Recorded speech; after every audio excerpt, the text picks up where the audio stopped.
민심을 입힌 것이라고도 해석할 수 있고 저는 또 그렇게 생각을 합니다. 헌법재판관 후보자로서 그동안 뭐 여러 가지 판결하신 걸 봤는데요.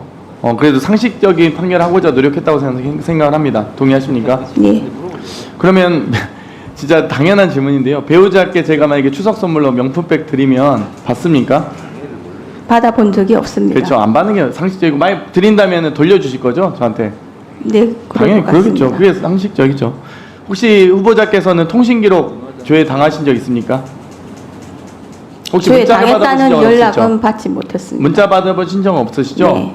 이번에 이 정말 정부가 검찰에서 올해 1월 4일부터 5일간 수집한 것만 3천여 건, 일주일 동안 전국 지검에서 13,000여 건을 통신기록 조회를 했습니다.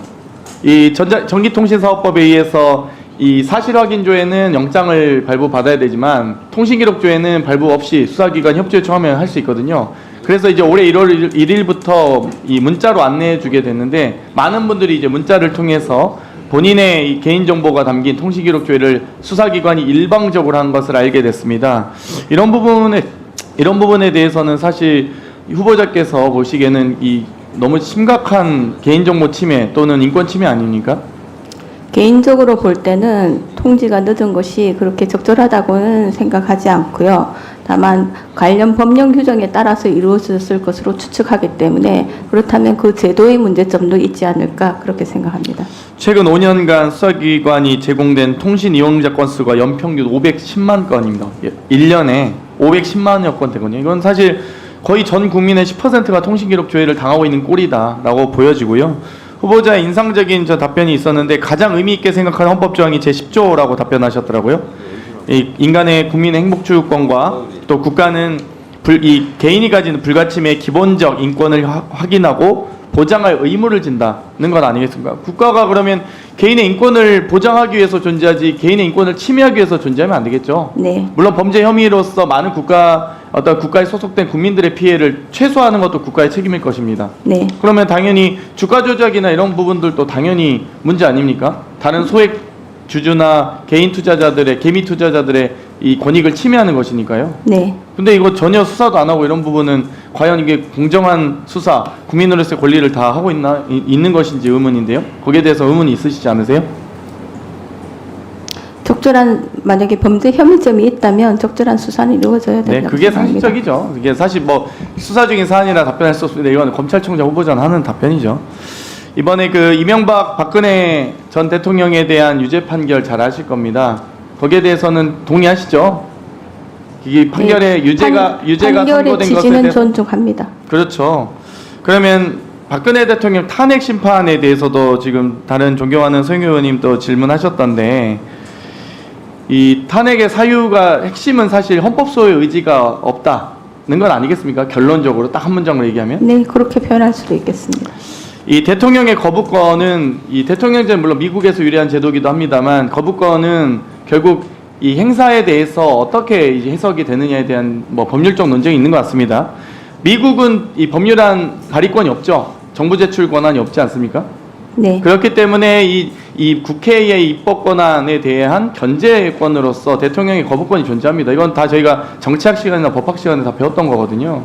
그런데 지금 김철수 교수님께서 헌법학 교수님이시잖아요. 이 대통령 이 거부권은 행정부가 법률안 거부권을 갖고 있지 않은 미국에 한해서 인정하고 있는데 우리나라는 이 대통령의 그러니까 행정부의 법률 입법권을 있으면서도 거부권을 함께 인정하고 있어서 입법권에 대한 견제 정도를 넘어 상당한 위협이 되고 있다라고 헌법학 신론에 적고 있고 계시고요. 허영 교수님께서는 한국헌법론에서 법률안 거부권까지 인정한다는 것은 대통령의 지나친 법률 제정 관여를 초래해서 역기능이 크게 나타날 위험이 있고 거부권이 자제되어야 한다라고 적고 계십니다. 권영선 교수님께서는 헌법학 원론에 정당한 이유가 없는 법률안 거부권의 남용은 탄핵 소추의 사유가 된다고 적고 계십니다. 여기에 대해서 어떻게 생각하십니까? 이론적으로 그런 이론들은 충분히 있을 수 있다고 생각합니다. 이 박근혜 대통령 탄핵 심판 당시에 중대성 여부에 대한 판단 청구 판결문이 있습니다. 피청구인의 위헌 위법 행위는 대의민주주의 원리와 법치주의 정신을 훼손했다.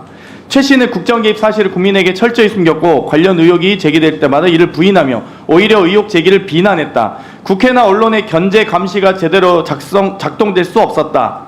피청구인이 보여준 일련의 언행에서는 헌법소 의지가 드러내지 않는다. 대국민 담화에서 진상규명에 최대한 협조하겠다고 했으면서도 정작 검찰과 특검 조사에 응하지 않았고 청와대 압수수색도 거부했다.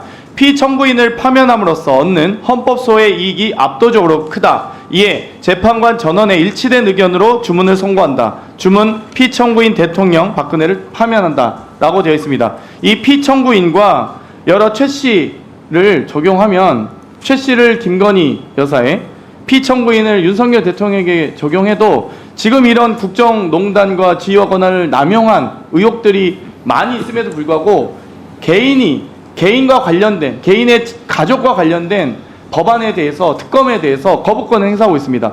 사실상 이 거부권은 특검을 거부한 것이자 본인 대통령실에 대한 압수수색, 특검 조사에 대한 이 조사에 대해서 전혀 응하지 않은 대통령으로서의 의무를 다하지 않고 있는 것이라고 저는 생각합니다. 후보자께서는 어떻게 생각하십니까? 아까 오전에도 언급된 부분인데 대통령의 제2요구권은 헌법에 규정되어 있는 것이고 헌법에는 그 제2요구권의 행사에 대한 특별한 제한 규정이 없습니다. 그렇죠. 다만 다수 의견처럼 기본권의 그 제2요구권의 행사에도 내재적 한계가 있다라는 것이 다수 의견으로 속하고 그 다수 의견에서 표현되는 기본권 그 내재적 한계가 무엇이냐에 대해서는 이의가 그러면 있습니다. 짧게 질문드리겠습니다. 김건희 여사는 국정 운영권이나 국정 개입이 가능합니까? 권한이 있습니까? 권한은 없습니다. 네, 수고하셨습니다. 다음은 김승원 변사님 질문해 주세요. 예, 후보자님. 예, 저도 일단 축하드리고요. 네, 감사합니다. 예, 확실히 아까 오전보다는 빨리빨리 본인의 그 생각을 말씀해 주시는 것 같아요. 긴장이 조금 풀리기도 했습니다. 그러신가요? 네, 다행입니다. 저희 국가기관 공직에 봉사하는 사람은 국민들로부터 얼마나 신뢰를 받을 수 있는지